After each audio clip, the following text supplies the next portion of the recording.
एक गांव में गीता नाम की औरत रहती थी। गीता पति के मर जाने से अपने बच्चे किट्टू को खुद ही पालती थी। गीता अपने घर पर मुर्गियों को पालती थी।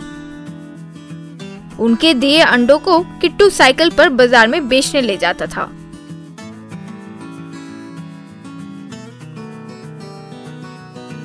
किट्टू उन अंडों को करण नाम के एक अंडों के होलसेल व्यापारी को देता था।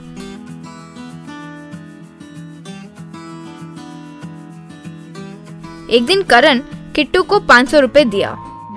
ये क्या अंकल, सिर्फ 500 रुपए दिए? मम्मी ने तो हिसाब 1000 रुपए का किया था। आप लोगों के लाए अंडों में से आधे अंडे तो ऐसे ही सड़ जाते हैं, इसलिए आधे पैसे दे रहा हूँ। नहीं अंकल, हम तो तभी के तभी ताजा अंडे लेकर आ रहे हैं। तुम कहना क्या चाहते हो कि मैं झूठ बोल रहा हूँ? चुपचाप जो पैसे दिए उसको लेके चले जाओ। किट्टू घर आकर माँ से, मम्मी वो करण अंकल हमें धोखा दे रहे हैं। अब से हम उन्हें अंडे नहीं बेचेंगे, हम अंडे अपने घर पर ही बेच देंगे। ठीक है। और तब से वे अंडे अपने घर पर ही बेचने लगे।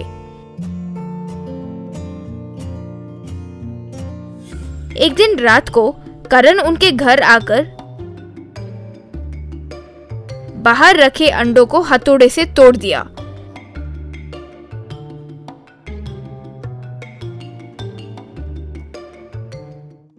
अगले दिन अंडों को देखकर गीता किट्टू हैरान रह गए। इस तरह करण हर रात को आकर उनके अंडों को फोड़ देता था। फिर गीता किट्टू समझ ही नहीं पाते थे कैसे हुआ कैसे, और वे दुखी हो जाते थे। एक दिन किट्टू दुखी होकर स्कूल जा रहा था। रास्ते पर एक मुनि सामने आया। क्या हुआ बेटा, इतना दुखी क्यों हो? किट्टू जो हुआ वो सब बताया। तब मुनि कुछ दाने किट्टू को दिया और कहा, इन्हें तुम्हारे मुर्गियों को खिलाओ, तुम्हारी जिंदगी बदल जाएगी। किट्टू उन दानों को मुर्गियों को खिलाया। बस वे बड़े बड़े जायंट अंडे देने लगे। उन्हें देखकर किट्टू गीता चकित रह गए। फिर वे उन जायंट अंडों को एक बड़े से ट्रक में डालकर शहर के होटल में बेचने लगे।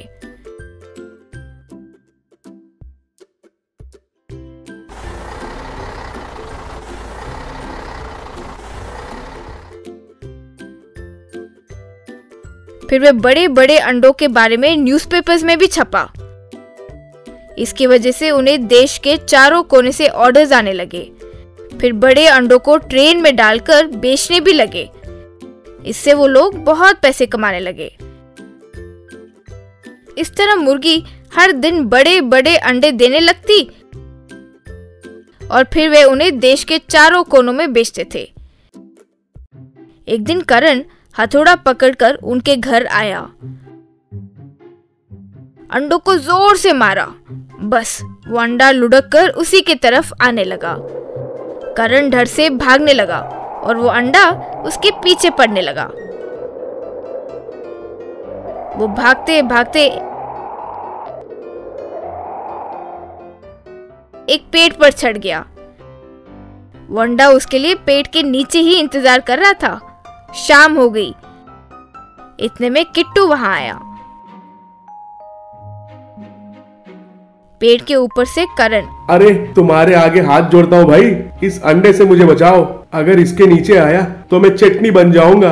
अब पूरी जिंदगी आपके काम के बीच में टांग नहीं लड़ाऊंगा भाई, प्लीज। अब समझे अंकल, बड़े लोग बुरा करे तो बुरा होए क्यों कहते थे? ये अंडा आपको कुछ नहीं करेगा, नीचे उतरिए। करण पेड़ से उतरकर किट्टू को धन्यवाद कहकर वहां से चला गया। इस तरह गीता किट्टू एक अच्छा घर भी बनवाकर खुशी से जीने लगे। एक गांव में टिल्लू नाम का एक लड़का हुआ करता था। उसे पतंग बहुत ज्यादा पसंद थी।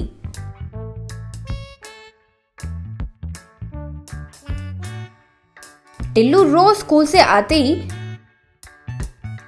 भिन्न भिन्न किस्म के पतंग बनाता था। एक दिन टिल्लू जब पतंग उड़ा रहा था तो वो उसका धागा कट गया। फिर वो उड़कर साइकिल पर जाने वाले एक व्यक्ति के मुंह पर आ गिरी। उस बेचारे को कुछ दिखाई नहीं दिया तो साइकिल से नीचे गिर पड़ा। वो देखकर टिल्लू डर के वहां से भाग निकला।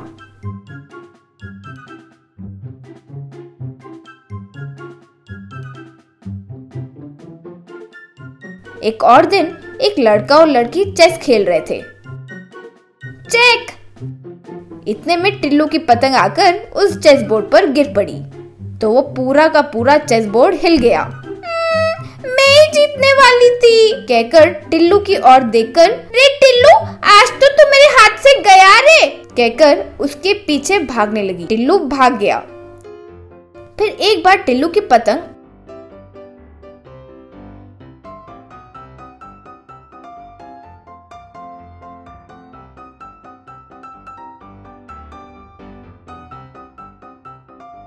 आकाश में एक पंछी को लग गई। फिर वो पंछी जाकर सीधे होटल में एक एक खाने वाले प्लेट में आ गिरी। वो खड़े होकर सर्वर से, क्यों रे, ये जानकर कि मैं शाकाहारी हूँ मुझे ये पंछी लाकर दिए, वो भी जिंदा, कहकर उसे पीटने लगा। एक दिन सारे गांव वाले मिलकर टिल्लू के घर गए।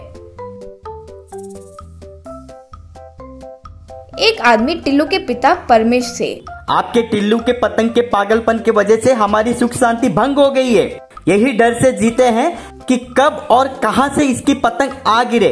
अब बस आपका लड़का आपसे पतंग नहीं उड़ा सकता। ये हम सब मिलकर निर्णय लिए हैं। अगर ये फिर से पतंग के साथ दिखाई दिया तो आपको गांव छोड़कर जाना होगा, ध्यान रहे। माफ कीजिए, अब से मैं ध्यान रखूंगा कि वो पतंग से और ना खेले। आप जाइए। फिर परमेश टिल्लू से, रे, जब मैं छोटा था तब मैंने भी पतंग उड़ाया करता था, लेकिन कभी घर तक इतनी शिकायत नहीं आया रे। पतंग के साथ भी कोई इतनी परेशानी खड़ा कर सकता है, ये तुमसे ही पहली बार मैं देख रहा हूँ। अब से अगर तुम पतंग उड़ाए या तैयार करने की कोशिश किए तो तुम्हें ले जाकर मिलिट्री स्कूल में भर्ती करा दूंगा, कहकर चला गया। ये सब मेरी पतंग का धागा कटने की वजह से हो रहा है। अब से ये धागा कभी ना टूटे, ऐसे शक्तिशाली पतंग बनानी होगी और ये बात किसी को नहीं पता चलनी चाहिए, सोचा। इस तरह टिल्लू चुपके से स्कूल के बाद एक बंद की हुई फैक्ट्री पर जाता था। वहां 2-3 घंटे बिताकर घर जाता था।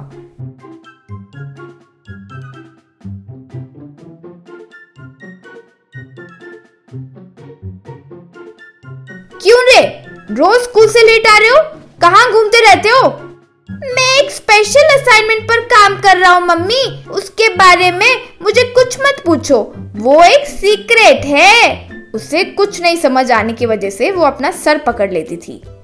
एक दिन एक हेलीकॉप्टर उस गांव के ऊपर से उड़ रही थी। सारे गांव वाले इकट्ठा होकर उसे देख रहे थे। रे, ये हेलीकॉप्टर है, यूं चिल्लाया। सब उस हेलीकॉप्टर की ओर हाथ हिलाने लगे। इतने में उस हेलीकॉप्टर से धुआं आने लगा। वो इधर उधर उड़ने लगी। वो देखकर सारे गांव वाले घबरा गए थे। हेलीकॉप्टर क्रैश होने वाला है रे, अब क्या करें? चिल्लाया। वो देखकर टिल्लू अपने पिता परमेश से कुछ कहा। कुछ देर बाद परमेश टिल्लू एक ट्रक में एक बड़े से पतंग को लेकर आए। वो देखकर गांव के लोग चकित रह गए। टिल्लू परमेश मिलकर उस पतंग को उड़ाने लगे। वो जायंट काइट हवा में उड़ने लगी। वो हेलीकॉप्टर के बहुत करीब गई।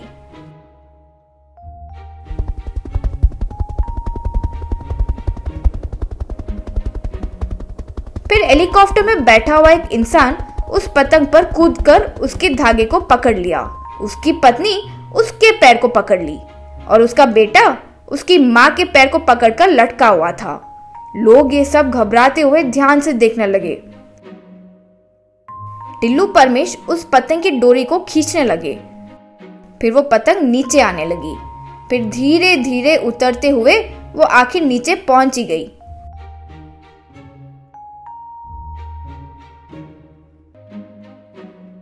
फिर गांव वाले चैन की सांस लिए। नीचे उतरे लोग। परमेश और टिल्लू को हाथ जोड़कर धन्यवाद किए। आपने हमारी जान बचाई। आपका यह एहसान हम जिंदगी भर नहीं चुका पाएंगे। मैं इस देश का सबसे ज्यादा अमीर आदमी हूँ।